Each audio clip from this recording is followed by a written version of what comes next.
According to the 9/11 Commission, the airplane that appeared over Washington and went on to strike the Pentagon was Flight American 77, the same plane that had disappeared from radar screens over West Virginia almost 1 hour before. But they never provided any evidence of that. As we have seen, the flight data recorder's serial number that could have identified the airplane was never released. All the debunkers have to show for Flight 77 is a small piece of wreckage carrying an American Airlines serial number. But this piece could have been placed by anyone onto the grass after the impact. In fact, unidentified men in suits were seen meddling with the debris right after the impact, in direct violation of the rules of a crime scene. A contractor who was only 100 yards away from the point of impact stated, "It was DPS, the guys in the black coats. They were here right then and there. That's what I don't understand. Where did they come from? Maybe they knew something. I don't know." The debunkers claim that the witnesses' accounts are more than sufficient to identify the airplane. Hundreds of people saw an American Airlines jet fly into that building. But it's presumable that if anyone wanted a different airplane to look like an American Airlines aircraft, they would have at least thought of painting the fuselage with the same colors. The majority of witnesses recall seeing a large airliner, but there are also witnesses who describe a much smaller, executive-like airplane. I was just casually looking out the corner, out of the window. In the corner of my eye, I saw what looked to be maybe a 20-passenger corporate jet, no markings on the side. From my office, I was able to see a white jet, like a Gulfstream type commuter jet, I guess. Omar, you say this was a smaller plane, 10 to 15 passengers maybe? No es muy grande. No es muy grande. It's not like too big, it's just... tú sabes los aviones comerciales. It's like business airplane. Like a business jet. Yeah. It looked like a commuter plane, 2 engine, come down from the south, real low, proceed right on and crashed right into the Pentagon. And are you fairly sure that it was what we sometimes describe and recognize as a small commuter plane? Yes, it was. By the witnesses' accounts alone, it's impossible to establish what kind of airplane it was. As the plane clipped 5 light poles before striking the Pentagon, the debunkers maintain that the distance between the light poles indicates a corridor wide enough that only a large airliner could have created it. Ce qu'on peut voir justement, c'est que l'avion en arrivant a tombé 5 pylônes qui étaient sur sa trajectoire, et ces pylônes étaient espacés de 25 mètres. Troviamo alcuni lampioni abbattuti, 5 lampioni. Tutti insieme fanno una fascia larga 26 metri. Facciamo finta di ipotizzare che non sappiamo che si tratti di un aereo. Sappiamo che c'è qualche cosa largo 26 metri che è passato di lì. 26 meters is roughly 85 feet, but the wingspan of a 757 is 124 feet, which means any airplane with an 85-foot wingspan could have downed those light poles. It didn't need to be a 757. In fact, with a 100-ton airliner hitting a reinforced concrete building like the Pentagon, one would expect to find a situation similar to this. What immediately stood out instead was the absence of large, identifiable pieces of debris which are usually found after the crash of an airliner. Bob Pugh was the first professional cinematographer to arrive on site. No one was in control of the area. I had free reign. And there's a lot of debris in the foreground of those videos. Again, very small pieces. I mean, I'm standing on pieces, a dinner plate or smaller in size. All the while I'm looking for wreckage, and I can't find a piece of anything that I recognize. I can't see the tail, I can't see the wheels, I can't see the engines, there's no chairs, there's no luggage. According to the debunkers, there are no large pieces of debris on the lawn because most of the airplane ended up inside the building. Quindi gran parte dei frammenti dell'aereo non sono fuori perché l'aereo è entrato nell'edificio. Purdue University has produced a detailed computer animation illustrating the official version of the event. We had the plans for the Pentagon, all the details, right down to the last reinforcing bar. The speed of the airplane and the direction from which came was given to us by the Transport Safety Institute. According to the official version, the plane approached in a low trajectory, clipping 5 light poles from the nearby intersection. Slightly tilted to the left, it hit a trailer parked outside the building with the bottom of the right wing, and then impacted the facade at an angle of 42 degrees. Most of the plane penetrated the facade and proceeded inside the building on a diagonal course, causing destruction as it was being destroyed. The fuselage pierced through the outer wall of the C-ring, producing this round-shaped exit hole 10 to 12 feet wide. There are, however, many problems with this version of the events. The first one is the actual wingspan of a Boeing 757.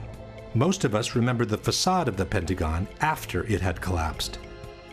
But before it collapsed, right after the impact, this is what the building looked like.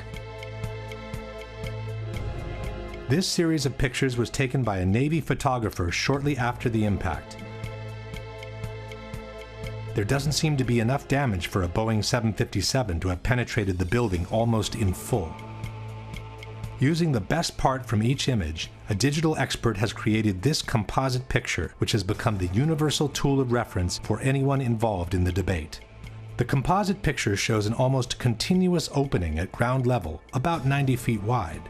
The damage extends to the second floor, with an entry hole about 15 feet wide. This is enough, maintain the debunkers, to have accommodated most of the plane inside the building. Effectivement, on peut se demander où est-il passé. Et puis, si on prend des photos qui ont été prises à des instants différents et qui justement, par un assemblage, ont permis de montrer les dégâts qui étaient réellement visibles sur la façade, et là on voit clairement que tout le rez-de-chaussée a été anéanti sur une longueur de 30 mètres, et puis au milieu, bien sûr, vous avez le trou de la carlingue. That gash in the E-ring was about 90 feet across. The wingspan of the plane was about 124 and change. That punched the hole into the building.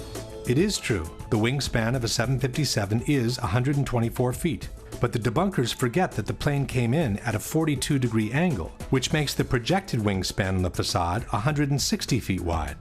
That's almost twice the 90-foot existing gash. As shown in this animation, the left wing should have also destroyed these two windows to the left of the opening.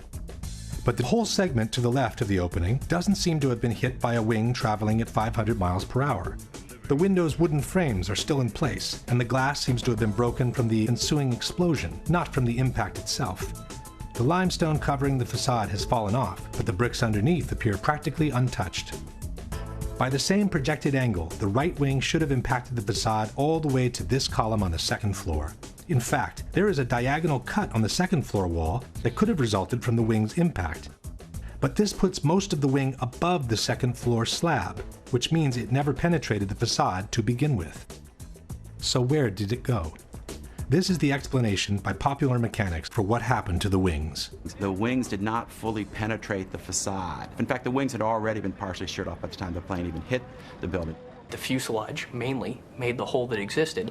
Conspiracy theorists want to know why it wasn't the width of the full wingspan of the plane, and actually just the simple reason was that the wings came off. But where did they go? Popular Mechanics doesn't say. A similar problem is posed by the horizontal stabilizers, which extend some 50 feet in width. As they are mounted 3 feet higher than the wings, they should have impacted the facade approximately here and here. But there are no visible marks from their impact on the facade, nor is any recognizable piece of the stabilizers visible on the lawn. Same story for the tail, which raises 24 feet above the fuselage. At the time of impact, the tail should have hit as high as the windows on the 4th floor. The Purdue animation shows the tail entering the building in full, as if it were cutting through butter. But the facade above the entry hole doesn't show any significant damage, and the glass from the windows around the hole isn't even broken. For the missing tail and stabilizers, Popular Mechanics offers this generic explanation. A plane flying 500 miles an hour, hitting a concrete wall that is extremely reinforced, there's not going to be much left of it. You're not going to see it sitting on the lawn of the Pentagon in 1 or 2 or 3 pieces. But here is the problem. If part of the wings, the stabilizers, and the tail disintegrated against the facade, how could the fuselage penetrate it almost entirely? The fuselage is by far the weakest part of the plane, as it basically consists of an empty cylinder meant to carry the passengers and their belongings.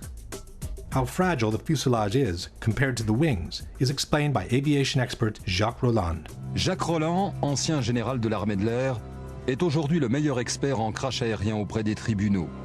Il n'est pas du tout évident de comprendre qu'effectivement, dès que vous avez un choc à l'avant, l'ensemble s'enfonce à la vitesse de pénétration en fait. Et le premier point dur se trouve ici. Tant que vous n'arrivez pas là, l'avion, c'est du papier. Question. How could the fuselage, which is the weakest part of the plane, penetrate the facade almost entirely, while part of the wings, the stabilizers, and the tail, which are relatively stronger, were unable to do so and were shattered in 1,000 pieces instead? Even more mysterious is the disappearance of the engines. The 757 that allegedly hit the Pentagon was equipped with two RB-211 engines built by Rolls-Royce. Almost 8 feet in height, weighing over 7,000 pounds each, the internal core of the engine is made with components so sturdy and resistant that they are considered practically indestructible. It has to rotate at about 10,000 revolutions per minute, with a blade speed of about 800 miles per hour.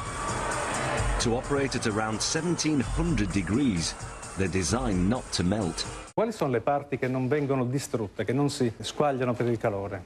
Pezzi del carrello e il cuore dei due motori, che è molto più compatto dalla parte esterna dei motori, ovviamente, è fatto in materiali che devono resistere alla temperatura, 2000-2500 gradi, per cui la parte centrale dei due motori è sicuramente sopravvissuta all'impatto. But where are they? In their animation, Purdue University has chosen to ignore the issue. As one can see, moments before the impact, the two engines simply vanish into thin air. Debunker Paolo Attivissimo has made what he calls a cautious suggestion. Questo è un motore Rolls-Royce RB211. Questo è un oggetto trovato davanti al Pentagono. Quando dicevo prima, probabilmente i motori non sono completamente entrati, questo oggetto è di forma compatibile. Faccio il prudente, dico semplicemente che è di forma compatibile. But this rotor could have come from any engine. There is also another picture of a similar disc, or possibly the same disc, from a different angle. And then there is this part of an engine found inside the Pentagon. But we are not looking for scraps.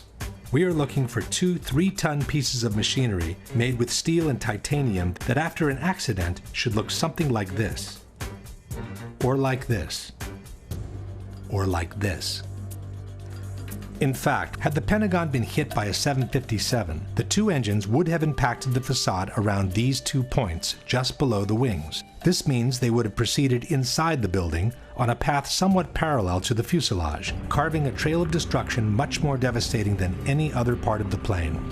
È un proiettile simile il motore? Sì, sicuramente sì. Può essere tranquillamente un proiettile. Lanciato a 800 km/h, la struttura viaggia e non si ferma al minimo ostacolo. But there are no engines visible outside the exit hole, nor are there any other holes in the wall that could have been caused by an engine. Question: can you explain what happened to the core of the two engines, which is built with components so strong and resistant to be considered practically indestructible? Now for the biggest mystery of all, the exit hole. According to the official version, it was the fuselage of the plane that created this hole in the wall of the C-ring. On September 15, 2001, the Pentagon renovation manager stated, the plane penetrated through the E-ring, D-ring, C-ring. The nose of the plane just barely broke through the inside of the C-ring, so it was extending into AE drive a little bit. The AE drive is the internal alley separating the C-ring from the B-ring.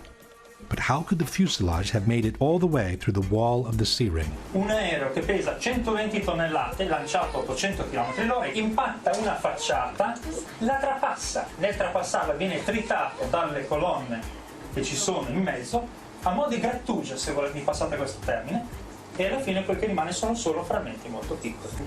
Quel poco che rimane in fondo arriva dall'altra parte. If the fuselage is only a cylinder and it gets cut and ground by the columns in 1,000 pieces, how can it retain the circular shape needed to punch this almost perfectly round hole in the wall? This is where the explanations by the debunkers become absolutely fascinating. The mass of the plane penetrated the building with enormous energy and continued into the building in a state almost more like a liquid than a solid. Then encountered reinforced concrete columns 2 feet thick. So the aircraft was flying through a forest of columns. The plane became almost like an artillery shell or a tank round. What actually came out, it was a circular ball of fire, which is how fire goes when it moves. That's why it has a perfectly round shape. By this time, there was an avalanche of debris that was moving as a single mass, much as in an avalanche of snow. Whether it was a liquid mass, a ball of fire, or an avalanche of snow, all these hypotheses are flatly contradicted by the Pentagon Building Performance Report, a document published in 2003 by the American Society of Civil Engineers. In assessing the condition of the columns on the first floor, the report reads, columns 3G, 3H, 3J, and 5J were damaged but still standing, although in the direct path of the fuselage. It is highly unlikely that any significant portion of the fuselage could have retained structural integrity at this point in its travel. The aircraft frame most certainly was destroyed before it had traveled a distance that approximately equaled the length of the aircraft. The length of the aircraft is 155 feet, which is roughly half the distance between the entry and the exit holes. That no substantial part of the fuselage reached the wall of the C-ring was also confirmed by the first eyewitnesses who described the damage inside the Pentagon. So the plane went in to the E, D, and to the C-ring. Not all the way through the C-ring. Question. Given that, according to the Pentagon Building Performance Report, the aircraft frame most certainly was destroyed before it had traveled a distance that approximately equaled the length of the aircraft, and that it is highly unlikely that any significant portion of the fuselage could have retained structural integrity from that point on, can you explain what caused the almost perfectly round exit hole in the outer wall of the C-ring? In conclusion, we have an opening on the first floor that's a bit more than half the projected wingspan of a 757. The tip of the left wing and most of the right wing missing without a valid explanation. The horizontal stabilizers and the tail also missing without a valid explanation. A fuselage that behaved more like a warhead than an empty cylinder made with aluminum. No trace whatsoever of the core of the two engines, and an exit hole on the C-ring that no one can rationally explain. Given all these facts, we must conclude that the damage observed at the Pentagon is not compatible with and must have been created by something other than a Boeing 757.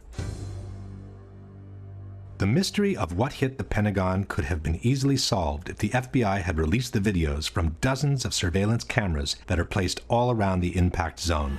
Yeah, there were a lot of cameras around the Pentagon. If you look at the Pentagon, you can see that there's cameras on each corner. There's cameras at some of the businesses around the Pentagon. And we know in those cases, the tapes were confiscated immediately by the FBI within hours of the event. When a Freedom of Information Act requesting all the videos covering the impact zone was filed, the FBI agent in charge of the tapes responded, "The FBI possessed 85 videotapes that might be potentially responsive to plaintiff's FOIA request. But," concluded the agent, "I determined that only one videotape showed the impact of Flight 77 into the Pentagon on September 11, 2001. This is the tape we have all seen many, many times." The FBI could have released all the videos anyway, just to allow the public to see by themselves what was actually shown in each of them. But for some reason, they preferred to keep them under wraps. I've filmed before down at the Pentagon, before 9/11. There's got to be at least 100 video cameras ringing that building, in the trees, everywhere. They've got that plane coming in with 100 angles. I want to see the video. I want to see 100 videos that exist of this. Why don't they want us to see that plane coming into the building? Not only has this question never been answered, but an in-depth analysis of the only footage of the impact ever released contains a dramatic surprise. Initially, the DoD released these 5 frames taken from a Pentagon parking security camera. Later on, in 2006, the DoD released the entire sequence from which the 5 frames had been extracted. The time-lapse sequence runs at approximately 1 frame per second, and it shows the moments leading up to the impact, the large explosion, and a billowing fire that ensued.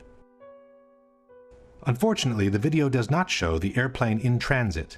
All we can see in the frame preceding the explosion is what appears to be the tail of an airplane followed by a trail of white smoke. But the body of the plane remains covered by this concrete column standing in the foreground.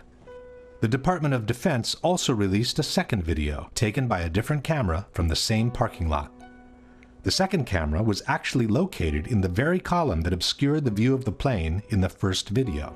This aerial shot of the Pentagon shows the actual location of the 2 cameras. The second camera faces in the same direction as the first, and it offers a clear, unobstructed view of the same field of action. By using the moment of the explosion, we can synchronize the 2 cameras with absolute frame-by-frame accuracy. By synchronizing the 2 cameras, we notice that the second video begins earlier than the first, while the first lasts longer than the second. This leaves us with a middle comment section of about 100 frames, which are perfectly synchronized with each other. From the moment the police car moves on, the action proceeds in an identical manner both in the frames preceding the explosion and in those following the explosion. Especially in the second part of the videos, after the explosion, we can verify how each couple of frames depicts exactly the same action by looking at the shape of the billowing smoke. This confirms that the two cameras were operating in perfect synchronization. This is only to be expected. After all, the two cameras were controlled by a centralized recording system called multiplexer, or TLR. There is, however, one pair of frames from the two videos that shows a completely different action from one another. They happen to be the two frames in which the plane travels across the lawn.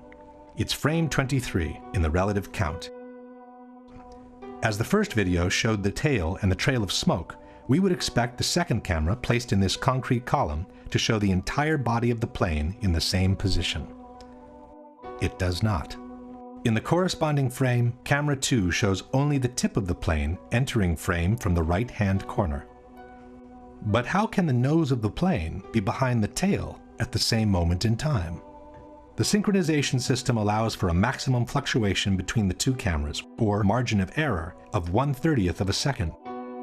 Given that the plane is traveling at 750 feet per second, the maximum possible fluctuation between the two cameras would translate into a difference of a mere 25 feet in the position of the plane. A 757 is 155 feet long.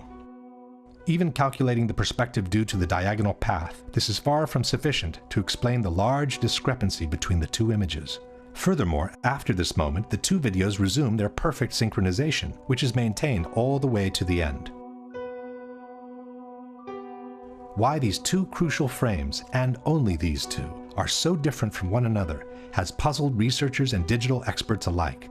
The same digital expert who had prepared the universal image from the Pentagon has also conducted an in-depth technical analysis of the two videos released by the Department of Defense. After confirming that the two cameras were synchronized by the same multiplexer system, this expert has compiled a table comparing the contents of each pair of frames. As one can see, frame 23 is the only one showing a strong inconsistency between the two images. The expert has then proceeded to analyze the two frames with the most sophisticated digital tools and has obtained some astonishing results. A series of Boolean subtractions reveals that a small part of the image is actually present in both frames. What is said to be the nose of the airplane in camera 2 is also present as part of the smoke trail in camera 1. It seems in fact as if someone has retouched this area of the frame by means of cut and paste in order to cover the plane, while he has kept the end of the smoke trail to make it look like the nose of the plane entering frame. Question: given that the maximum fluctuation between the two cameras would translate in a difference of 25 feet in the position of the plane, can you provide a valid explanation for the large discrepancy between the two corresponding frames? Absent a valid explanation for this discrepancy, we must conclude that at least one of the two frames is the result of intentional manipulation or photoshopping.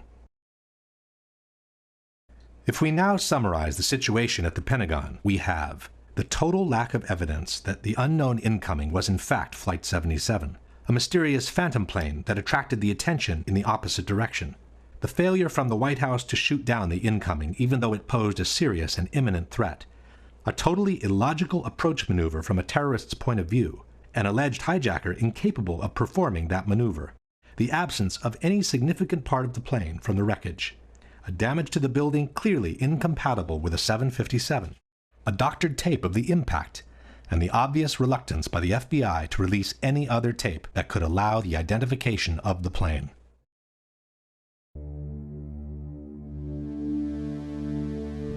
The whole issue of Flight 93 basically boils down to one question. If you just happened to drive by and someone told you that a Boeing 757 has just crashed into this hole and most of the 100-ton airliner is now buried under the ground, would you believe it or not? This is the kind of puzzlement the people from Shanksville experienced when they arrived on the crash site of Flight 93. We drove back that road, and where the road ended, that's where the plane was. And I mean, the only thing I could tell, I get out, like I said, I heard this thing, I felt the explosion, saw the fireball, and I get up there and I'm thinking, where is it, just debris, pieces, small pieces of debris, and the trees were singed and burning, it was just smoldering.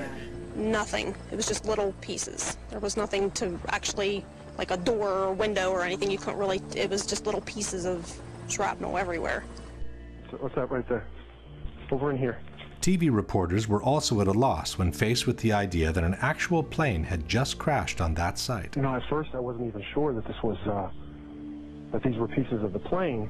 They're so small, and it's indistinguishable. You can't tell whether it's a piece of the fuselage or a piece of the seats. You don't know what it is. Chris Kanicki, he's a photographer. He was back there just a couple of minutes ago, and Chris, I've seen the pictures. It looks like there's nothing there except for a hole in the ground. Basically, that's right. From where we could see, there wasn't much left. Any large pieces of debris at all? No, there was nothing that you could distinguish that a plane had crashed there. It's really all you see is a large crater in the ground and just tiny, tiny bits of debris. Alert also went out to Somerset County Coroner Wallace Miller. He hurried to the scene, an abandoned strip mine. When he arrived, he couldn't believe his eyes. It looked like someone had gouged about a 10-foot wide, 10-foot deep trough through the strip mine area.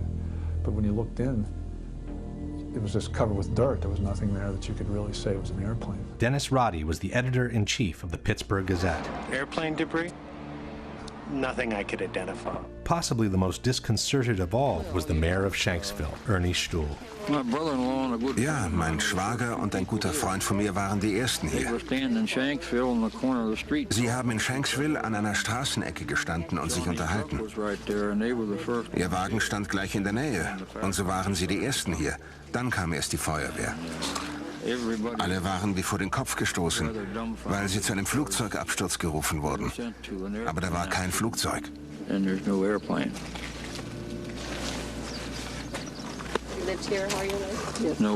Flugzeug. Sie wurden hier zu der Unfallstelle geschickt und da war kein Flugzeug? Nein, da war nichts. Nur dieses Loch. Das ist es, was Sie sahen. Ich dachte immer, das sei die Absturzstelle. Das ist sie, aber da ist nichts zu sehen. It's in that hole, says the FBI, that most of the airplane lays literally buried in the ground. Much of the plane and its contents were found beneath the soft dirt, states the FBI's website. Evidence technicians found the flight data recorder about 12 feet below the surface and the cockpit voice recorder about 25 feet deep. Since the two black boxes are located in the tail of the plane, one must conclude that also the cockpit, most of the fuselage, the passengers' seats and bodies, and their belongings somehow managed to get buried deep underground. The only ones who don't seem to have a problem with this explanation are the debunkers. We have this idea that when planes crash, they crack in half and there's this dramatic burned wreckage. That's what happens when planes crash at very low speeds, usually on approach or takeoff from an airport. This plane was flying straight down. It was approaching the speed of sound. It would have if it had gone much farther. And it penetrated into soft ground with incredible velocity. Ma qui la caduta è stata diversa. L'aereo era quasi verticale quando si è schiantato a una velocità altissima. L'aereo si schiaccia quasi nel terreno, produce un cratere piccolo e quello che rimane va a finire quasi tutto nel terreno. First of all, it isn't true that the plane hit the ground almost vertically. According to the NTSB flight path, the 757 hit the ground at an angle of about 45 degrees. This fact alone removes much of the exceptionality the debunkers would like to attach to this crash. But even if it were true that the plane fell almost vertically, how could the hole have closed itself up even before the first responders arrived? This is not mud. This is your typical hard country soil. When a plane crashes and makes a hole in the ground, the hole remains open and quite visible from above. This, for example, is the crater caused by Flight Pan Am 103 when it crashed in Lockerbie, Scotland in 1988. It's true that the 747, the plane that crashed in Lockerbie, is larger than a 757, but it's also true that the Pan Am flight broke up in mid-air due to an explosion and that only part of the plane caused the crater seen in the photographs. Let's compare the size of the Lockerbie crater, several blocks wide, with the one in Shanksville, several feet wide. This is the size of a human being next to the Lockerbie crater. This is the size of a human being next to the Shanksville crater. These are people looking down into the Lockerbie crater. These are people standing by the Shanksville crater after the accident. Compare the size of a car with the Lockerbie crater and the size of a small truck with the crater in Shanksville. This is the largest chunk of the Pan Am flight that was found near Lockerbie. It's almost half the front part of the fuselage and includes part of the cockpit. This is the largest piece of debris we have ever seen from Shanksville. It's a piece of fuselage a bit wider than 2 passenger windows in a picture released 5 years after the event. This is an engine from Pan Am Flight 103 which plunged to the ground at a location near Lockerbie. This, we are told, is an engine from Flight 93, which was supposedly excavated from the hole in Shanksville. These are images from different crashes, showing that the tail of the plane almost always survives.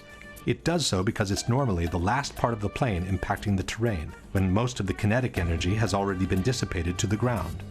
This is the mark on the ground that was supposedly left by the tail of Flight 93 before it vanished into thin air. These are the chunks of the wings that are normally found after a plane crash. These are the marks that the wings of the plane allegedly left on the ground in Shanksville before vanishing with everything else into thin air. And this is the center of the hole, which is supposed to have swallowed practically the whole fuselage. But this is where the official story of the crash becomes truly fascinating. According to the FBI, after 2 weeks of excavation in Shanksville, 95% of the plane had been recovered. A Boeing 757 weighs roughly 100 tons. A mid-sized car weighs about 2,500 pounds, a ton and a half. This means that, according to the FBI, the equivalent of at least 50 to 60 cars was actually excavated from the ground. Question: can you explain how most of an airplane weighing 100 tons could end up buried deep underground in a hole that closed itself up before the first responders arrived? But even if it were true that 95% of the plane has been recovered, where is it? Why have we never been shown it? When a controversial accident happens, all efforts are made to recover as many pieces of the plane as possible. These, for example, are the remains of the flight from Lockerbie, which have been pieced together in a hangar. These are the remains of TWA 800, the flight that crashed in the ocean near Long Island in July 1996. These are the remains of flight Itavia 870, which crashed in unclear circumstances near Ustica, Italy in 1980. Why wasn't the same thing done with United 93? Given the controversy on the absence of debris, coupled with the rumors of a possible shoot-down, it would have been the perfect way to put all the conspiracy theories to rest. Instead, we are told, all the recovered parts of the plane have been sequestered by the FBI, and no one has ever been able to see them. As far as we know, Flight 93 might have never crashed in Shanksville to begin with. There is another problem for those who support the official version. When an airplane crashes to the ground, normally a plume of thick black smoke rises to the sky and continues to burn until all the fuel is consumed. But instead of being faced by something like that, this is what the people in Shanksville saw. Das ist das, was wir gesehen haben. Sieht fast aus wie ein Pilz. It looked like a mushroom cloud, he said. But under the cloud there is no plume of black smoke rising to the sky, and the mushroom shape is the classic result of a bomb explosion. The same local reporter also noticed the absence of smell from burnt jet fuel and the odor of scorched earth instead. And there's a very strong odor of the scorched earth. The only way I can describe it. It doesn't smell like jet fuel. It smells like... Kendall, how do you describe it? Just burned earth. Burned earth. It smells like burned earth. The grass next to the hole also indicates there was no fire after the explosion, as it appears perfectly dry and untouched all around. Some have suggested that this is only the initial explosion, and that the plume of black smoke hasn't started to rise yet. But this hypothesis is disproven by this video, taken by a local amateur shortly after the explosion took place. Crash over on Lambertsville Road. As one can see, the initial cloud floats in the air, but the typical plume of black smoke rising from below is not there. Don't know anything If we fast forward the video, we can see that the situation doesn't change much. After more than 1 minute, the initial cloud is still there, but there is no black smoke whatsoever rising from below. Question: since the plane was carrying 8,000 to 10,000 gallons of fuel at the time of impact, can you explain why there is no plume of black smoke rising from the ground after the initial explosion? But the toughest problem for the supporters of the official version is to explain how different parts of debris could end up several miles away from the crash site, even though the plane is supposed to have hit the ground in one piece. William Bunch was a reporter for the Pittsburgh Gazette. I gathered all the information I could and quickly learned that there were a lot of things about the crash of Flight 93 that didn't really add up right away. The fact that debris fell on this lake a couple miles away at the same time that the plane was crashing. The lake Bunch is talking about is Indian Lake, which is located a couple of miles southeast of the crash site. According to the debunkers, there is a valid explanation for the debris found in the lake. Perché quello che le dice di pezzi trovati chissà dove sono arrivati a Indian Lake, che è a 1600 metri di distanza. Sono stati trovati pezzettini di carta che sono volati perché c'è vento. First of all, it's not true that there was wind on that day. As the images show, there was only a light breeze gently moving the air all around. The very cloud from the explosion, as we have seen before, practically didn't move for over 1 minute. Secondly, it wasn't just small pieces of paper that were found. From the Pittsburgh Tribune we read, "By Wednesday morning, crash debris began washing ashore at the marina. Witness John Flegel said there was something that looked like a rib bone amid pieces of seats, small chunks of melted plastic, and checks." In any case, the problem is not limited to Indian Lake, which is 2 miles away from the crash site. Debris from the plane was found as far as 8 miles away near New Baltimore. This is the map of the debris field published by the Pittsburgh Tribune. CNN also reported the secondary field, confirming that the debris belonged to Flight 93. Well, Darren, in the last hour or so, the FBI and the state police here have confirmed that they have cordoned off a second area about 6 to 8 miles away from the crater here where this plane went down. This is apparently another debris site, which raises a number of questions. Why would debris from the plane, and they identified it specifically as being from this plane, why would debris be located 6 miles away? Could it have blown that far away? Seems highly unlikely. And as to whether it broke up on the way, we don't know that. FBI is being very tight-lipped about that. But again, it leads to that possibility. It certainly leads to a number of questions. Since the plane is supposed to have hit the ground in one piece, can you explain how it was possible for debris to be found 6 to 8 miles from the crash site on a day when only a light breeze was blowing? The extension of the debris field is not the only fact suggesting a shoot-down. There are other elements that seem to confirm it. Standing there watching on TV and the lights flickered in the building. About that time we heard the engines roar, and we took off out of the building. As we were coming out from the office out through the building, the ground shook and we heard big boom. Looked over and saw the big ball of fire. Flegel later told other people about the lights flickering. I was in Atlanta, and I was sitting there talking to another guy, and I was explaining to him about whenever we were standing in the office and the lights flickered and everything. And as soon as he heard me say that, he immediately stopped me and he said, "Well, I'm retired from the Air Force." He said, "That plane was shot down." And I said, "Why?" And he said, "Because whenever the lights flickered, they zapped the radar frequency on everything before they shoot." The mayor of Indian Lake also remembers the power going off just before the crash. Our power had gone off, and then we felt a tremor. It sounded like a missile came across our house. I mean, they were going that fast. The mayor of Shanksville had something interesting to say.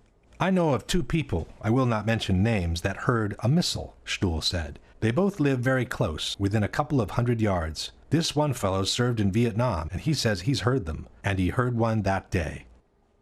But who could have possibly shot the plane down? As far as we know, there are no witnesses who saw fighter jets near Flight 93 at the time of the crash.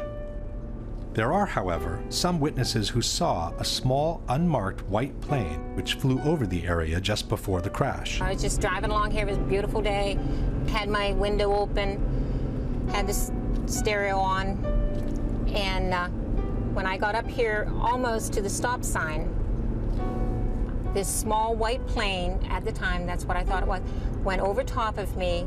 It was so smooth, and it just glided right over me, just like that. And then I ducked, and when I looked up again, then it just banked to the right and went over and went down behind those trees. Something caught my eye, and here was a white plane, and it was coming from the crash site area. The debunkers maintain that there is no mystery behind the white plane. It was a corporate jet, they say, which air traffic controllers had asked to take a look on the ground after they realized they had lost Flight 93. There was, in fact, a little white jet that was seen in the area after Flight 93 crashed. A number of witnesses saw it.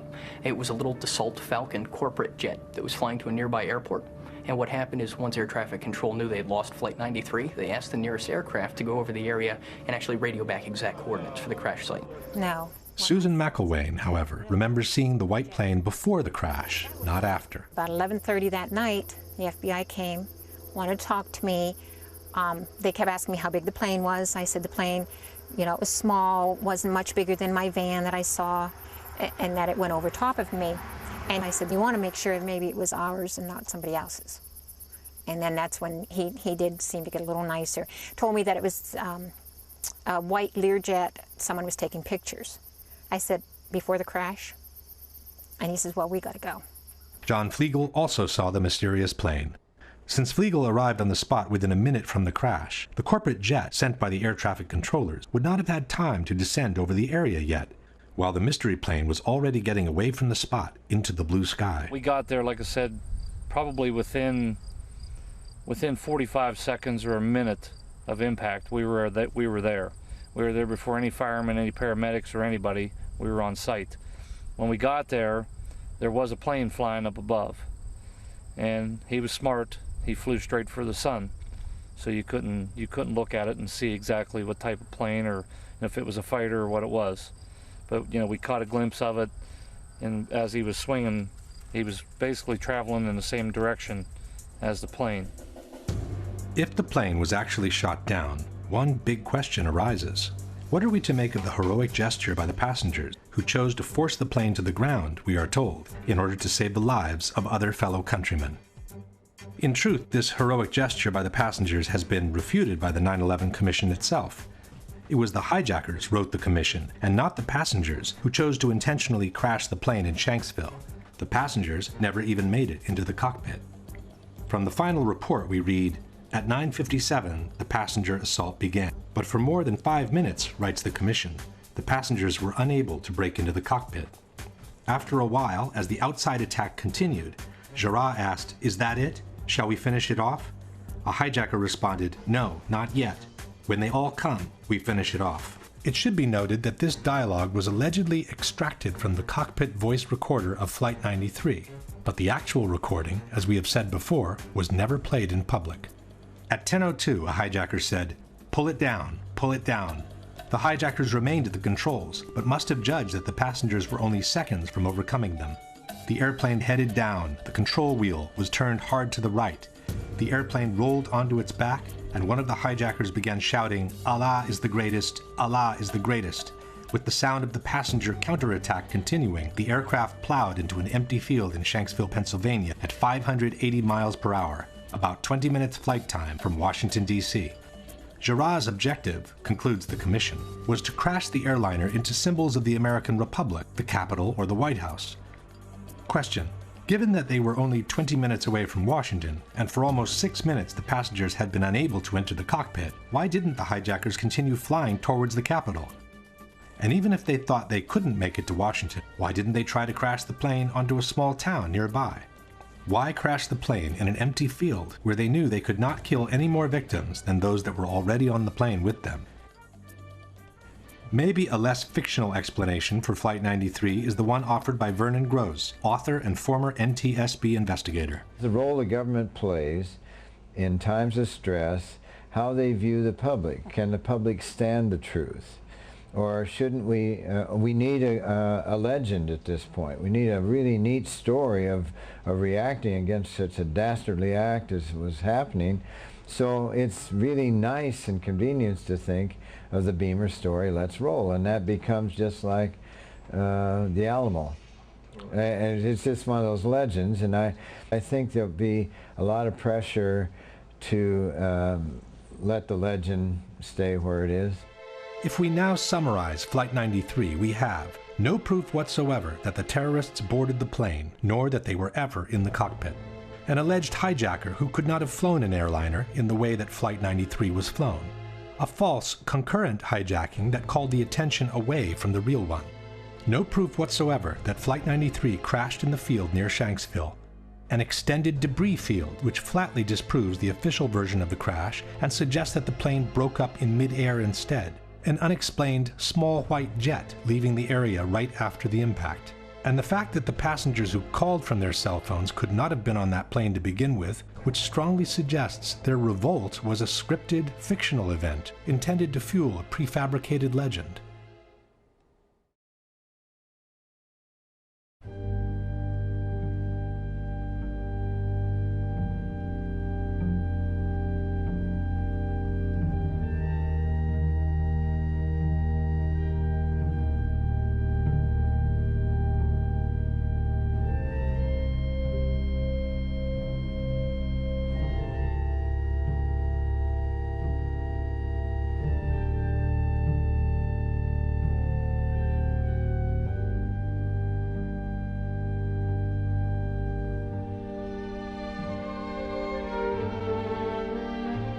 I'm on the 83rd floor. What? I'm on the 83rd floor. What's the telephone number you're calling? Very C.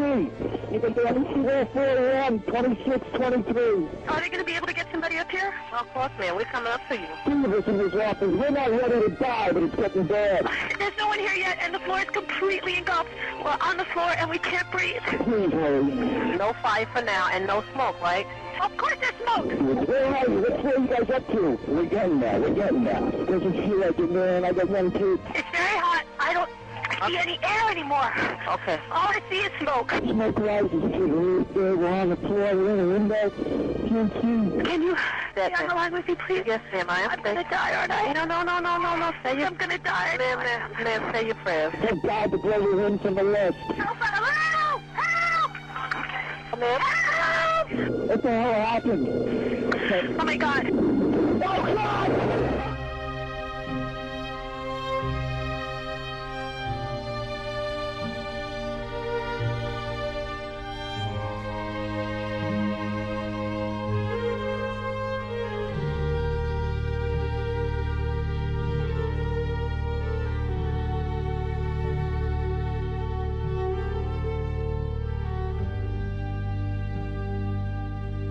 For most Americans, the destruction of the Twin Towers will remain embedded in their memories and their hearts as the epitome of horror, astonishment, and unjustified human suffering.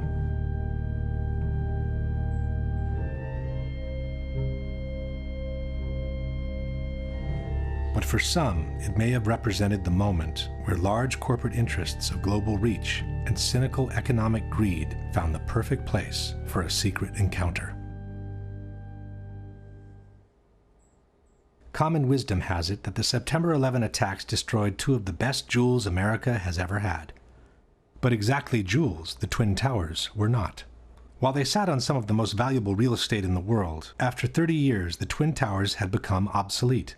With each of the floors built as an open space of almost 1 acre in size, the rising cost of energy had made it extremely expensive to keep the buildings warm in winter and cool in summer. General maintenance was also very expensive compared to buildings from more recent years. In his 1999 book on the Twin Towers, Divided We Stand, author Eric Darton wrote, "When the World Trade Center was bombed in February 1993, it was already passing its prime as office space, overtaken by a generation of more recent, cybernetically smart buildings with higher ceilings and greater built-in electrical capacity. To maintain the Trade Center as Class A office space commanding top rents, the Port Authority would have had to spend $800 million rebuilding its electrical, electronic communications, and cooling systems." Furthermore, after the 1993 bombing, the tenancy had dropped dramatically, and it had been very hard to bring it back to normal levels. But the biggest problem with the Twin Towers was the large amount of asbestos they contained. Built in a time when the use of asbestos was still allowed in civil construction, at least 400 tons of this extremely dangerous material had been used to fireproof the steel structure of the buildings and to insulate hundreds of miles of pipings for water, heating, and air conditioning. Asbestos was also present in the ceiling panels, the elevator shafts, and the vinyl tiles from office floors. From a property condition assessment of the Twin Towers dated December 2000, we read, "According to Port Authority records, a total of 7 million square feet of vinyl asbestos floor tiles were installed in the World Trade Center. By the time asbestos was banned from civil construction, the Twin Towers were nearing their completion. Initially, the asbestos was encapsulated wherever possible to prevent the particles from being inhaled. But in the 1990s, the regulations grew tighter, and every time a simple renovation was needed, the complete removal and replacement of the asbestos was also required.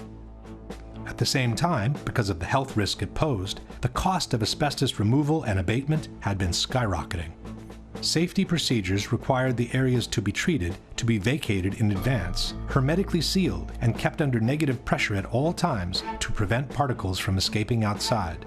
Only specialized workers could access the area, wearing airtight suits and respirators.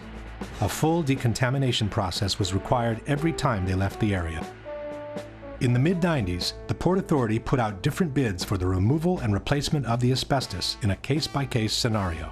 For example, this is a 1995 contract for the installation of 2 low-voltage substations in Towers 1 and 2. One section in the contract listed the replacement of asbestos at floors 41, 42, 75, and 76 in Tower 1 and floors 75 and 76 in Tower 2. Total cost for the asbestos removal and replacement, $868,000. Tower 2, 40th floor, contract for asbestos removal and abatement, total cost, $650,000. Towers 1 and 2, removal of asbestos and new ceilings at floors 7, 41, and 75. Total cost, $882,000. It soon became clear that the Twin Towers were quickly turning from a prestigious asset into a serious liability. From the December 2000 condition assessment, we read, from 1986 to 1999, a total 31 contracts were bid, and a total of $58.2 million was spent in abatement projects. By then, 3.5 million square feet of vinyl asbestos floor tile was removed. Only half of the initial 7 million square feet installed.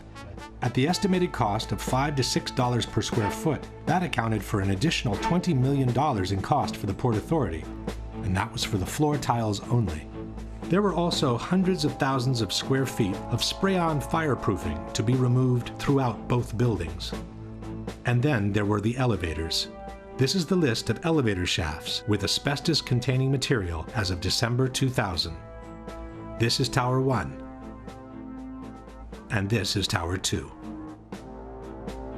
Reportedly, by the year 2000, the Port Authority was looking at an asbestos abatement bill of as much as $1 billion, the same money it would have cost to build a brand new tower. Back in the 90s, the Port Authority had sued the insurance companies, trying to get them to cover the cost of the asbestos removal. But in May 2001, 4 months before the terrorist attack, the Port Authority of New York and New Jersey lost their 10-year-old court battle. At that point, the Port Authority was between a rock and a hard place. The Twin Towers could no longer be maintained without incurring the cost of asbestos removal, yet they could not be demolished because of the large amounts of asbestos they contained. The only remaining option was to dismantle and remove the 2 poison-filled giants one piece at a time. But the cost of such an operation would have been so astronomical that no one has ever tried to put a number on it. Luckily for all, the stalemate was broken when a real estate tycoon named Larry Silverstein, who already owned Building 7, offered to purchase a 99-year lease for the Twin Towers. 76 years old, and look at him go. He walks fast, talks fast, and is always selling. Silverstein seemed in a big hurry to close the deal. Even though he had been hospitalized for a car accident during the bidding operations, he asked his doctors to take him off the morphine so the deal could be finalized. So I told the doctor, I said, kill the morphine, and I got to get my people in here, because you can't think with morphine. So they let the morphine run down. The pain was terrible, but I brought everybody together, and that's when we framed our best and final bid. On July 24, 2001, Larry Silverstein celebrated the acquisition of the Twin Towers with a public ceremony. Silverstein signed the lease on the World Trade Center just 6 weeks before 9/11. He then took out an insurance policy covering the Twin Towers for $3.2 billion in case of total destruction. Silverstein then began spending every morning of the week in his new office in the North Tower. And so my mornings were spent at the Trade Center, and then by noon I was back uptown. But on September 11, luckily for him, Silverstein didn't go to work. Even though he had already scheduled a business meeting in the North Tower, he found out that his wife had made an appointment for him at the dermatologist. The morning of September 11th, Silverstein was scheduled to have breakfast at the restaurant at the top of the North Tower. He canceled at the last minute at the insistence of his wife, Clara, who wanted him to go see his dermatologist. That particular morning, my wife, God bless her, had made an appointment for me at the doctor. And I said, okay, yes, dear, I'll go. Everyone who was in that restaurant that morning perished. And then, just minutes later, received a telephone call to turn on a television set and witnessed this horrendous circumstance. This is how, on the evening of September 11, Larry Silverstein found himself in control of some 12 million square feet of new office space to be built on some of the most valuable real estate in the world. And since the terrorist attacks had been two separate events, contended Silverstein, the insurance companies would have to pay him $7 billion to rebuild what he has always been calling My Three Towers. I will spend $7 billion on My Three Towers. Eventually, a settlement was reached for $4.5 billion, which was still one-third more than the amount initially insured by Silverstein. And since on September 11, due to the terrorist attacks, Building 7 had also been destroyed, Silverstein received another $800 million to rebuild a skyscraper that had originally cost $400 million. It's a much more beautiful building. It's a glass facade, allows the light to come into the space. The views on four sides are phenomenal, and the space looks magnificent. In the meantime, all the asbestos from the Twin Towers has been inhaled by the citizens of downtown Manhattan, and especially by the first responders and volunteers who worked at Ground Zero, who are now being decimated by mesothelioma and other pulmonary diseases. In the debate over the destruction of the World Trade Center, two important organizations have played a major role. One is NIST, the National Institute of Standards and Technology, which was officially tasked by the U.S. government to investigate the collapse of the three skyscrapers. In 2005, NIST presented their final report on the collapse of the Twin Towers, and in 2008, the one on Building 7. For the Twin Towers, NIST concluded that they were brought down by the consequences of the impacts and the ensuing fires, while Building 7, according to NIST, was brought down primarily by fire alone. In other words, they fully confirmed the official version by the U.S. government. The other organization to bear weight on the debate has been Architects and Engineers for 9/11 Truth, an association of professionals in civil construction founded in 2006 by San Francisco architect Richard Gage. Architects and Engineers lists over 2,000 experts in structural engineering, science of materials, architectural design, fire protection, science of construction, metallurgy, and even experts in controlled demolitions. Since they've entered the fray, Architects and Engineers has brought to the table a solid amount of scientific information refuting the official explanation by NIST on the collapses and confirming the theory of controlled demolitions instead. At the same time, Architects and Engineers has acted as an unrelenting watchdog for every action taken by NIST, pointing out every single error in their work, and even forcing them, in some cases, to make corrections to their reports. I think it's something that we need to clarify and correct in the final version of the report. Okay. The first issue that needs to be clarified is the actual strength and solidity of the Twin Towers, since both the 9/11 Commission and the debunkers have made extensive efforts to depict them as extremely light and fragile buildings. The outside of each tower was covered by a frame of 14-inch wide steel columns. The centers of the steel columns were 40 inches apart. These exterior walls bore the majority of the weight of the building. The interior core of the buildings was a hollow steel shaft in which elevators and stairwells were grouped. Le torri di New York invece erano sostenute da un'intelaiatura esterna, da sottili nervature d'acciaio, insomma erano come dei parallelepipedi vuoti. Il World Trade Center era una struttura leggerissima, era la massima espressione del grattacielo leggero, come lo chiamano i tecnici. C'è un solo altro edificio che io sappia, che è quella che si chiamava un tempo la Sears Tower a Chicago, che usa lo stesso tipo di struttura. Dopo il World Trade Center nessuno l'ha più usata. As we shall see, all these statements are false. Contrary to traditional skyscrapers, where all the support columns are equally spaced, in the Twin Towers, part of the supporting columns had been moved towards the exterior wall, creating a large column-free space available for rental. For this reason, the external structure had literally become a grid of steel columns made with prefabricated blocks that were mounted on site. These are the thin steel nerves mentioned by debunker Alberto Angela, 244 steel columns placed approximately 2 feet apart, which supported 40% of the weight of the towers. Far from being two empty parallelepipeds, the internal structure was comprised of 47 steel columns, so long and sturdy that a special factory in Japan had to be built in order to assemble them. It was the core structure to support the majority of the weight of the building, 60% of it, and not the external structure. The core structure seen on the left is what the 9/11 Commission has called a hollow steel shaft. This is the same core structure near the base of the tower. The core structure was an actual, extremely robust steel skyscraper built within another skyscraper. The core structure housed the stairs, the elevators, and all other services needed for the functioning of the tower. The inner walls of the core structure were made of simple layers of sheetrock. A long series of steel trusses connected the core structure to the external one and supported the floors. The floors were also prefabricated rectangular pieces covered by a thin layer of concrete. The internal and external structure connected through an umbrella-like structure called a hat truss, which kept together the towers and bound them from above. The idea that this kind of structure is fragile and therefore no longer used after 9/11 is disproven by the new Building 7 built by Larry Silverstein. A strong central structure supports the majority of the weight of the building. Long steel beams support the floors and connect the core structure to the external one, allowing for a large column-free space in between. A very similar concept to the one used in the Twin Towers. Most importantly, the debunkers forget to mention that the Twin Towers were built with a structural redundancy of 3 to 5 times the weight they were meant to support. This structure was capable of holding 3 to 5 times the weight. These buildings are built to handle several times the load above them. So those perimeter columns could handle 5 times the load above them, and the core columns could handle 3 times the load above them.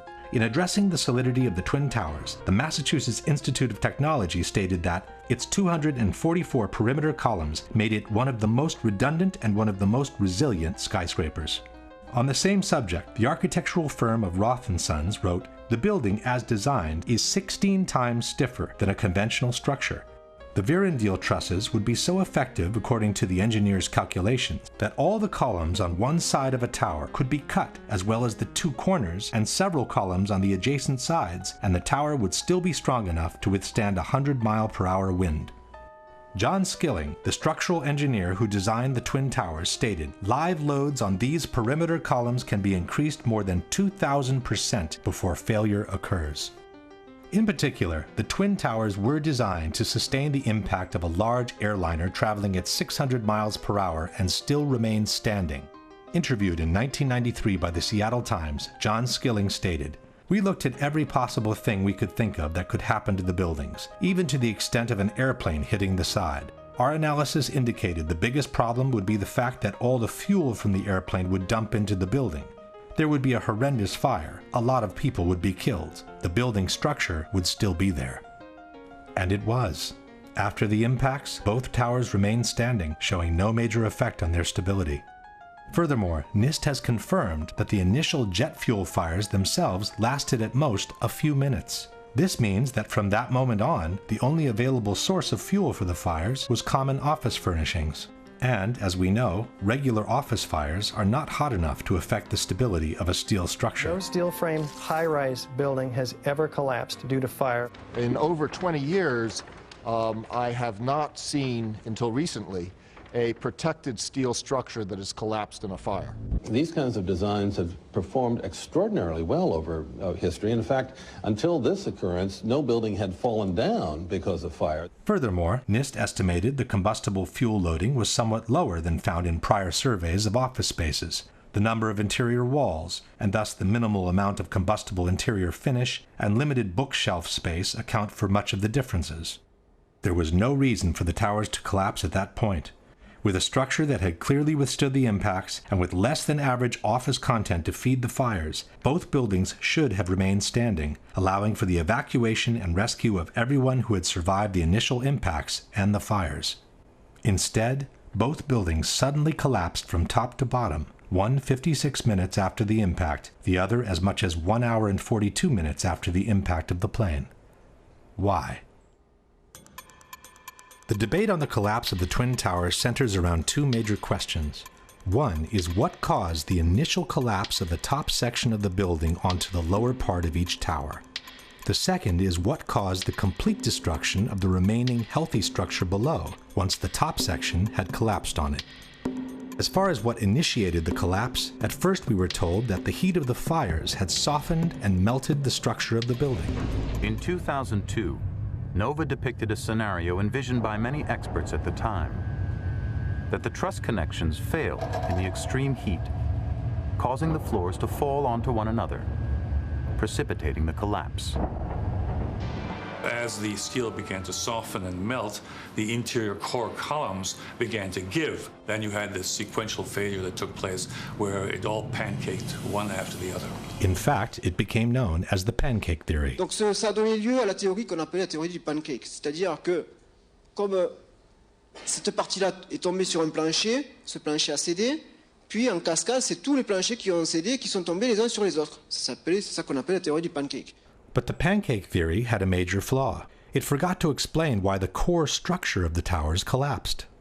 Furthermore, experts pointed out that jet fuel produces barely half the heat needed to melt steel. It would not have been enough to disconnect the trusses from the external structure.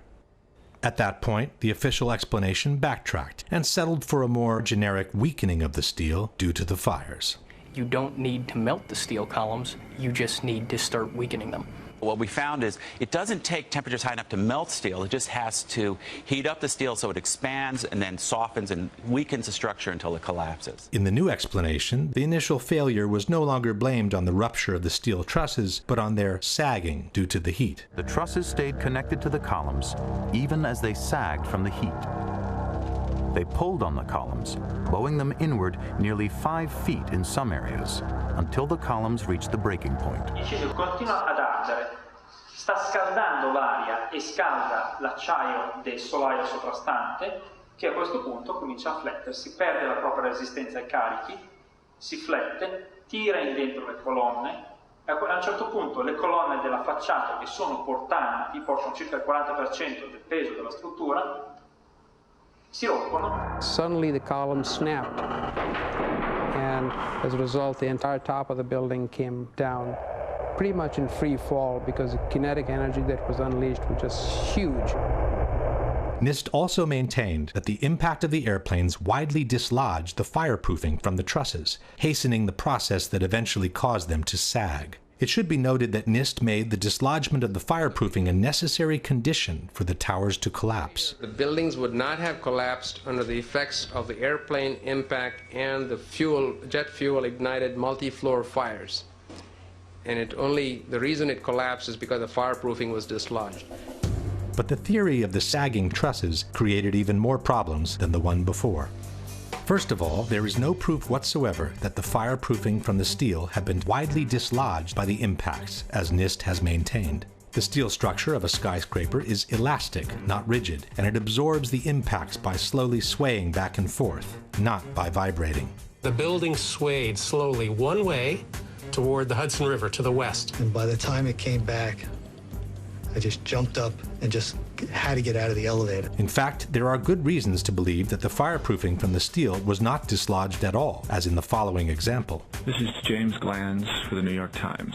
When the plane hit the North Tower between the 94th and the 98th floors, Steve McIntyre, an engineer for the American Bureau of Shipping, was reading his email on the 91st floor. The plane hit, and I think he described it as the biggest wham he'd ever heard. But there wasn't much shaking. His email was still there after the impact. He was still staring at a glowing screen. He had a little knick-knack, a piece of slate in the shape of a sailboat, hadn't fallen off his desk. Pictures of his wife and kids just propped up on a bookcase were still upright. Nothing had fallen over. McIntyre was just below the point of impact. If his pictures didn't even fall, why should the spray-on fireproofing have been detached from the steel trusses?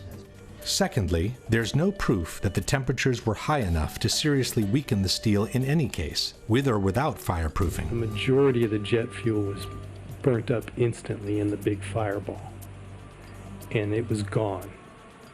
The fires that were left were office furnishings and carpet and things like that.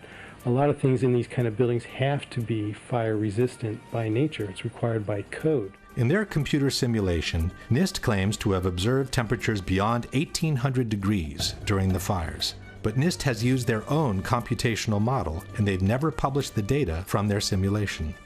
When architects and engineers asked to verify the computer model used by NIST, their request was denied.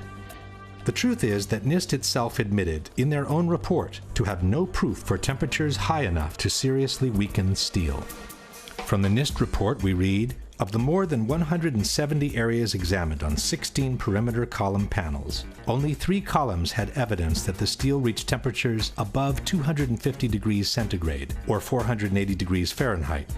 Only 2 core column specimens had sufficient paint remaining to make such an analysis, and the temperatures did not reach 250 degrees centigrade. No conclusive evidence was found to indicate that pre-collapse fires were severe enough to have a significant effect on the microstructure that would have resulted in weakening of the steel structure. In other words, NIST openly admits to have no proof to support their own theory. In conclusion, the known facts are: steel melts at about 2800 degrees Fahrenheit. Softening can begin at about 1100 degrees Fahrenheit. Except for 3 isolated spots, NIST admits to have found no proof of temperatures beyond 480 degrees Fahrenheit, which is less than half the temperatures needed to seriously weaken steel. On the other hand, there is multiple evidence that the temperatures needed to seriously weaken steel were not reached for a sustained time in the Twin Towers. The first one is that a group of 16 people managed to descend through the area devastated by the impact without obviously being burned alive. One of them is Brian Clark. And when we came to the 78th floor, the last layer was standing, but it was cracked. And there were flames licking up the other side of the wall like this. It wasn't a roaring inferno. I sensed that the flames were maybe starved for oxygen right there, you know, in the interior. We kept going, and we got onto the 74th floor. When we got down that far, normal conditions. The lights were on, fresh air coming up from below. Attivissimo has maintained that these people managed to survive because in that part of the building the stairwell runs on the side of the tower and not through the center. Quando sono passati di lì, sono passati attraverso una zona che era nell'angolo opposto rispetto agli incendi. Quindi è logico che non siano stati bruciati. Questa scala fa questo giro e scende. In truth, stairwell A traverses to the side of the tower on the 82nd floor, but Clark and his colleagues were on the 84th. This means they descended 2 floors in the center of the tower before crossing over.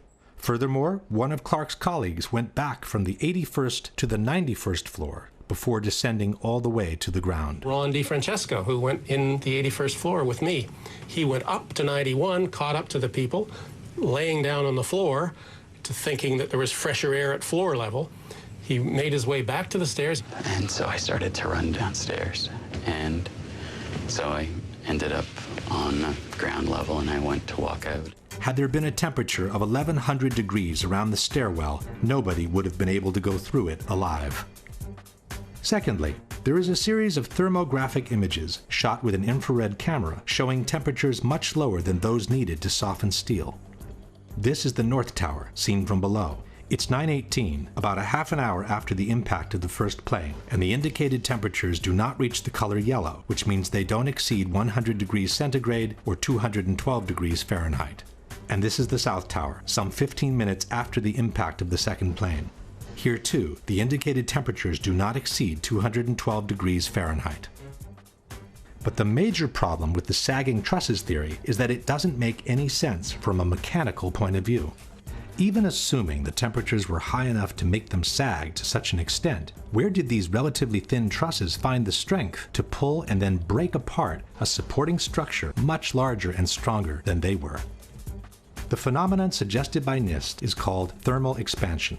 If one assumes that the trusses were forced to expand downwards by the vertical structures resisting the push, it means they were weaker than the structure, and they would have never found the strength to pull it inwards.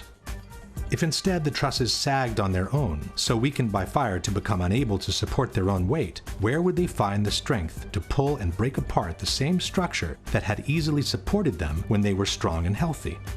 In either case, the idea that the trusses alone would have been able to pull and break apart the external structure makes no sense.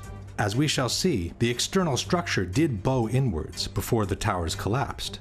But a much greater force than their own must have been applied to those trusses for them to be able to pull and break apart the structure they were attached to.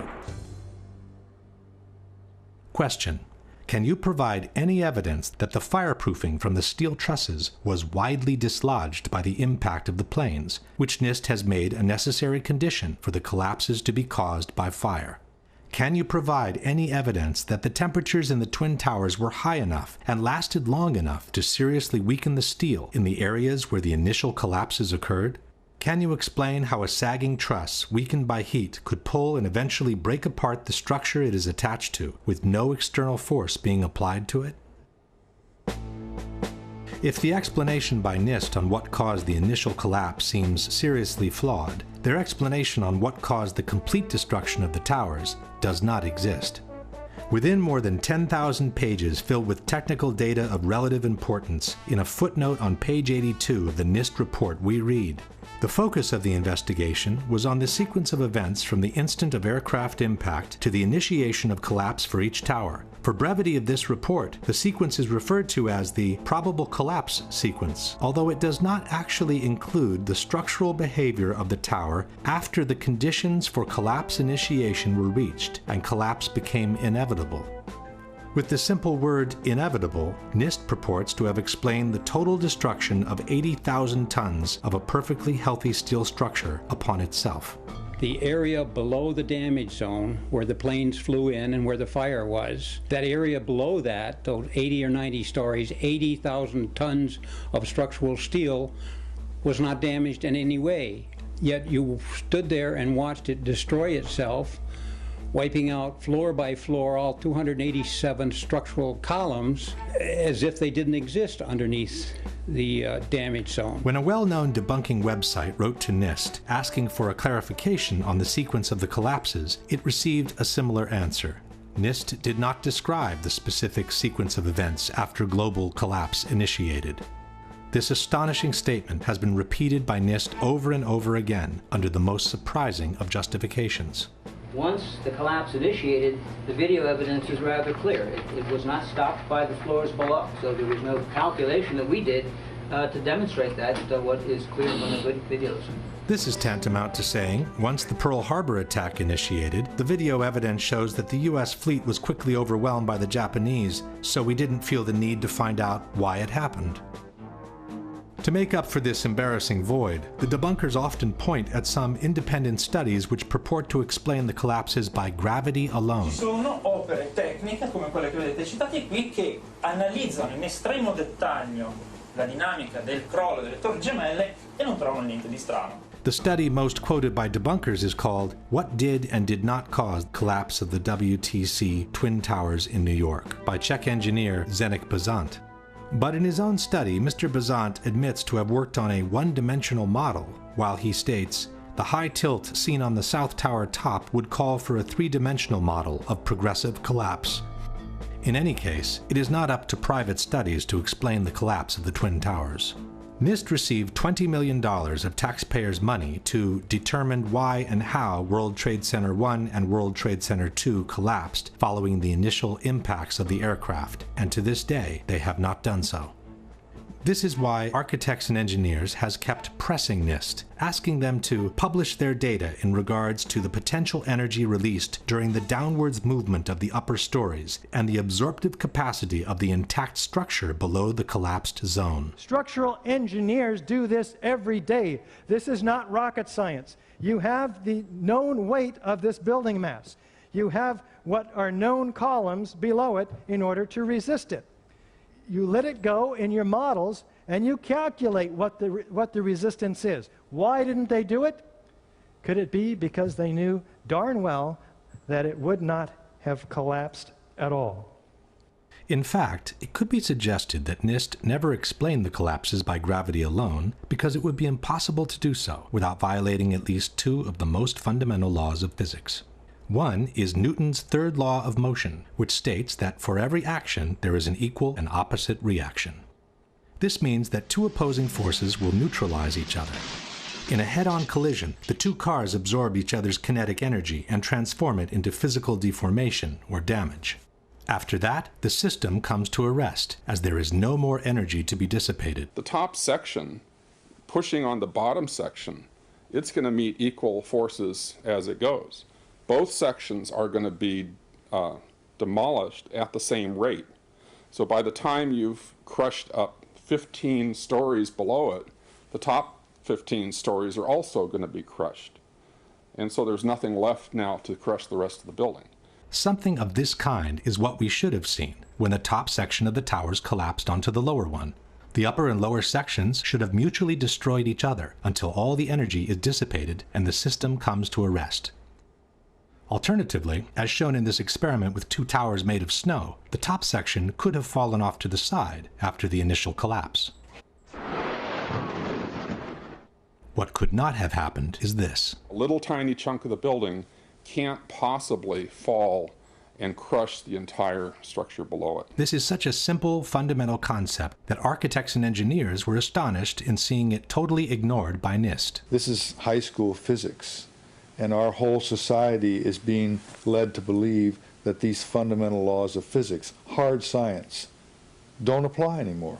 But even if we assume that the top section of the tower had enough potential energy to destroy the rest of the structure below, it could not have done so at the speed it did, which was near freefall speed.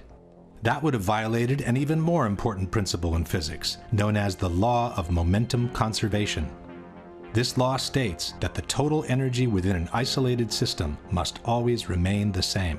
As we have seen, the energy can be transformed within the system, from motion to physical deformation. But for the deformation to begin, the velocity must decrease in order for one kind of energy to be transformed into the other. No new energy can be added to the system. One particular example of momentum conservation is freefall. Freefall happens when the only force applied on an object is gravity. This means that all the potential energy contained by the object is converted into vertical motion. As soon as the falling object hits an obstacle and breakage occurs, the speed must decrease because some of its energy needs now to be converted into physical breakage. It takes energy to break things apart, and that energy must come from within the system. Thus, the falling rock cannot keep falling at free fall speed and break apart at the same time because it doesn't have enough energy to do both. Let's go now to the Twin Towers and ask a simple question. Assuming that the top section on the left contains enough potential energy to destroy the rest of the tower, and assuming we dropped both upper sections at the same time, which one would hit the ground first? It would be the second, of course. As it finds no obstacles in its path, the section on the right would quickly accelerate to free fall speed and maintain it all the way to the ground. The section on the left instead needs to use some of its energy to destroy the structure below, so it could never achieve free fall speed. In the case of the Twin Towers, however, both upper sections fell with an acceleration close to free fall speed, as if their path had been practically free from obstacles. It took each tower between 10 and 12 seconds to collapse to the ground, while an absolute free fall time would have been 9.2 seconds. In other words, both upper sections of the towers found enough energy to destroy 80,000 tons of healthy structure below, while accelerating to near free fall speed. This is, as we have said, absolutely impossible by gravity alone. The law of momentum conservation won't allow it. A building cannot do free fall with a huge steel structural system in place to support it. The Twin Towers could not have come straight down through the resistance of 80,000 tons of structural steel at the speed of practically free fall. That just would not happen. If in fact it actually hit and made an impact, it was effectively crushing anything, pushing hard on this core structure below it, the core structure is going to push back equally hard. And that's what's going to cause the top section of the building to slow down. As energy is drained away from the system to deform those members, it would slow down the descending mass and cause a descent at less than free fall speed. There is only one way for those buildings to have collapsed at the speed they did. The buildings fall at a speed which can only occur if the structure has been removed, the vertical structure. The same Shyam Sunder from NIST has acknowledged that free fall can only be achieved with the absence of a structure below. Free fall time would be an object that has no structural components below it. But what could have removed the supporting structure below, since the falling section didn't have any extra energy to do so? The fact that it's coming down at free fall says all of the energy is being used to just make it go straight down, which means it's coming down through itself and not breaking up the building as it goes. Something else has to be clearing the way. There is only one known way to allow that kind of acceleration while removing the supporting structure. A building cannot do free fall without it being blown up. That's the only way it could come down at free fall. The only way that a building can accelerate as it collapses is by having pre-engineered, precisely timed, and precisely placed explosives. In other words, controlled demolition.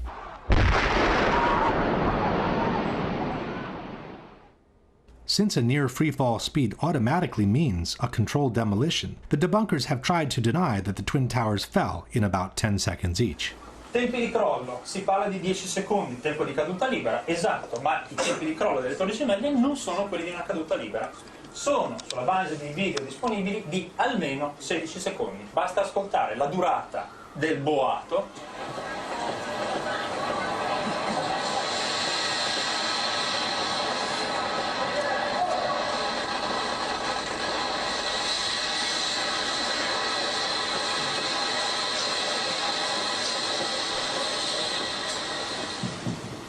Quindi, se avete contato con me, sono un po' più di 10 secondi. We couldn't count with him, as it's very difficult to establish the exact duration of a collapse by listening to the sounds only. Furthermore, a couple of seconds more or less would not make a big difference, as the time for the transfer of momentum between each collapsing floor must be considered anyway. So a floor impacting on a floor below would transfer momentum, and that floor, those floors would transfer momentum such that in the Twin Towers, if you didn't have any columns whatsoever, it would still take a minimum of 30 seconds for these towers to collapse just by transferring the momentum of the floors. In any case, the near freefall speed of about 10 seconds has been confirmed by different official sources. The 9/11 Commission wrote that the South Tower collapsed in 10 seconds. Mr. Sunder from NIST has confirmed similar timings. The measurements have indicated that Tower 1 collapsed in about 11 seconds and Tower 2 collapsed in about 9 seconds. Mr. Sunder has also acknowledged that the towers came down practically at free fall speed. As a result, the entire top of the building came down pretty much in free fall. The same admission is present in the official report. Since the stories below the level of collapse initiation provided little resistance, the building section above came down essentially in free fall. At this point, we can pose the following question. Given that the building section above came down essentially in free fall, given that for free fall to occur, no supporting structure must be present, and given that the falling sections didn't have any extra energy to destroy the structure below, can you suggest anything different from some kind of controlled demolition for the removal of the supporting structure, which was necessary for near free fall speed to be achieved? At this point, one may wonder what the response by the debunkers has been to all the scientific arguments presented by architects and engineers. There has been no response. All the debunkers have done is to either belittle this association of professionals or to ignore it altogether. Et pour les ingénieurs, quand vous regardez les ingénieurs qui ont signé, alors là, c'est hallucinant. C'est-à-dire que vous avez des ingénieurs en électricité, en hydraulique, en sûreté nucléaire. Enfin bon, c'est vraiment la tour de Babel de l'ingénierie. Les personnes qui sont compétentes en calcul de structure, alors je les ai regardées, une petite trentaine, je suis généreux. Hein. Whether the experts in structural engineering are 30 or 300, it should not make any difference. It's their arguments that must be refuted, and Courant has never done so.